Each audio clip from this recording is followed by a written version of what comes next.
Olá, tudo bem com vocês? Hoje eu vou falar um pouco sobre a arte da pop art, tá bom?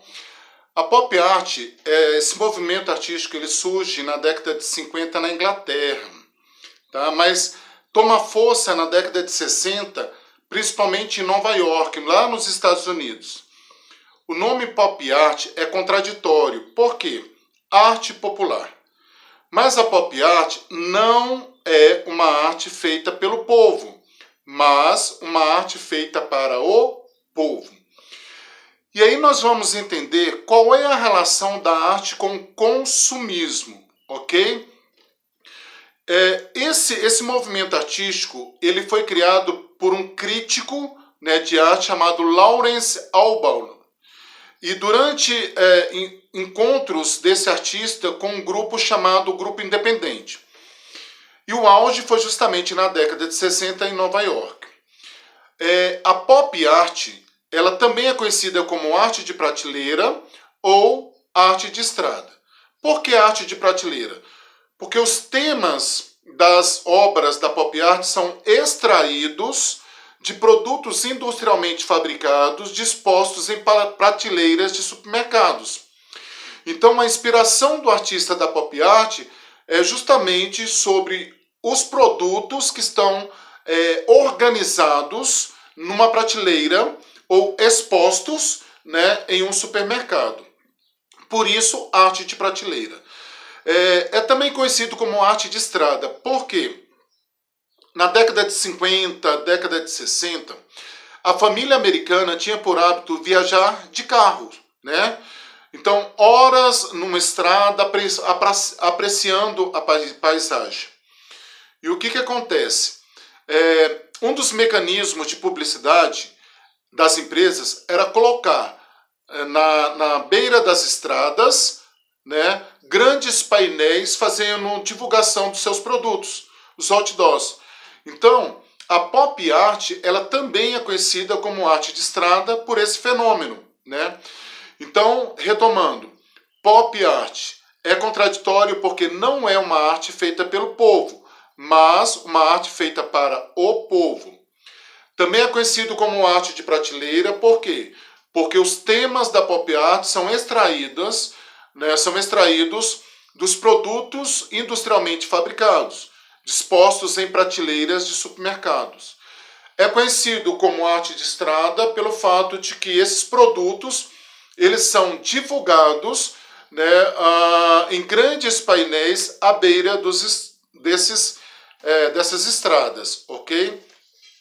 Galera, o artista da pop art, a pop art vai trabalhar com a cultura de massa, consumismo, capitalismo. E os Estados Unidos, naquela época, eles tinham o consumismo como algo exagerado, né? Tudo muito fácil, comida fácil, tudo muito barato, né? Então, a questão do consumismo americano extrapolou todas as outras áreas, né? Então, pensava-se apenas em se ganhar dinheiro divulgando, né, aquele produto. E qual foi a estratégia dessas grandes indústrias? Utilizar a publicidade, né? E aí, aonde entra o artista da pop art? Ele vai entrar com dois focos. Primeiro, é uma crítica com relação a esse consumismo exagerado, né, na cultura americana. E por outro lado, a arte se torna aliada da indústria por fomentar a divulgação deste produto, ok? Outra característica que é importante vocês saberem, que quando a pop art ela surge para contrapor, para negar um tipo de arte que era propagada, né, tanto na Europa como nos Estados Unidos, o expressionismo abstrato. Abstracionismo é uma imagem que não tem uma forma real. Podem ser linhas em curvas, manchas cromáticas. Abstrato, né? E aí, o que os artistas da pop art falam? Que a arte não está desvinculada à vida, à rotina do ser humano. O expressionismo abstrato, ele vai criar imagens a partir da imaginação, né? E que não são imagens reais. A pop art, ela tem como essência, né, retratar aquilo que está relacionado à vida do ser humano. E na década de 50, década de 60, nos Estados Unidos, o que estava muito relacionado a essa vida? O consumismo, né? Produtos industrializados. E aí, o que o artista, né, da pop art faz? Ele reproduz, né, a imagem divulgada na publicidade. Ele vai reproduzir na sua obra de arte integralmente a imagem do produto, né, com o propósito de crítica do consumismo e aliado também, por outro lado, a divulgação daquele produto. Uma das características, né, da pop art é a aproximação da arte com a vida, o real, diferente do expressionismo abstrato. Outra característica, a reprodução, tá, de peças publicitárias, reproduzir, né, o que já foi feito, né, através da publicidade, tá bom? O uso da serigrafia, gente, isso é a técnica, ou silk screen, tá? A reprodução, né, de uma imagem a partir de uma tela, né, que é feita com uma armação de madeira, né, essa tela comumente se usa o nylon. A imagem é trabalhada nessa tela e depois da imagem pronta, na tela de nylon, essa tela é colocada por cima da folha, ali em cima da tela se aplica a tinta e com o uso de um rodinho de borracha é espalhada a tinta. Quando você tira a tela da serigrafia, você tem a imagem reproduzida numa folha de papel ou no tecido.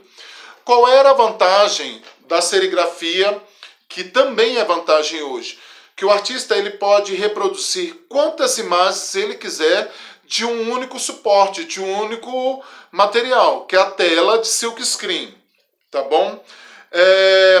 Outra coisa, a pop art tem como característica a imitação da estética industrial, dos produtos que foram produzidos industrialmente, né? E quando esse produto ele é divulgado pela publicidade, eles vão investir nas cores vibrantes, chamativas, né? Eles vão ter que ter um atrativo para chamar a atenção do consumidor. Ou seja, a publicidade ela vai trabalhar de duas maneiras, com a logomarca ou o logotipo. O que é a logomarca? É a imagem que representa a ideia, a imagem que representa o produto. Logotipo é essa imagem com uma frase. Então a frase ela agrega valor à marca, tá bom? Quando nós falamos de pop art, gente, nós temos uma outra característica que é importante. Os artistas da pop art vão trabalhar com HQ, as histórias em quadrinho, né? Eles fazem um investimento muito grande, por exemplo, nos super-heróis, né? E aí, quando aparece um dos primeiros super-heróis americanos dentro, né, das histórias em quadrinhos da pop art, né, que é o Capitão América, o Capitão América, esse personagem, a roupa dele se baseia nas cores da bandeira americana. Por quê? Naquela época, a representação desse personagem nada mais era do que a representação do governo americano. Aquele que lutava, né, contra o inimigo para proteger os fracos e os oprimidos. Isso é uma estratégia de marketing. Isso foi uma estratégia publicitária. Vocês conseguem perceber que até nas histórias em quadrinhos, você vende a imagem, você vende o produto? Então, se nós estamos falando da pop art como uma maneira de se vender a imagem, nós começamos a acreditar que a pop art não trabalhava apenas com produtos industrializados, produtos alimentícios. Os artistas da pop art também começam a reproduzir imagens de artistas famosos, tá? Aí nós temos, por exemplo, o Andy Warhol, que foi um dos maiores artistas, né, da pop art. Ele tem uma obra, tá? Por exemplo, ele fez o Elvis Presley, né? A imagem do Elvis Presley no ano de 1963, tá? Ele fez a Marilyn Monroe em 62. Ele tem na pop art a imagem do Michael Jackson. E o interessante é que quando ele fez a reprodução da imagem desses símbolos, né, ele passa a entrar em um produto que é de Hollywood. Né, são os artistas, são os famosos. E aí ele consegue reproduzir a mesma imagem com várias cores diferentes utilizando a silkscreen. Por que que ele faz isso? Porque a imagem desse artista se torna comercial, se torna um produto que é vendido e tem quem compre. Então, a publicidade ela entra também como forma de propagar a imagem do artista. Qual é a conclusão que nós temos, galera? Que a pop art ela vai utilizar da imagem de um produto para reforçar o consumismo. Né? Então se apropria de uma imagem, de uma embalagem, de um artista, para divulgar, né, de forma crítica ao consumismo exagerado americano, mas também de uma outra maneira, até contraditória, como aliada à produção industrial.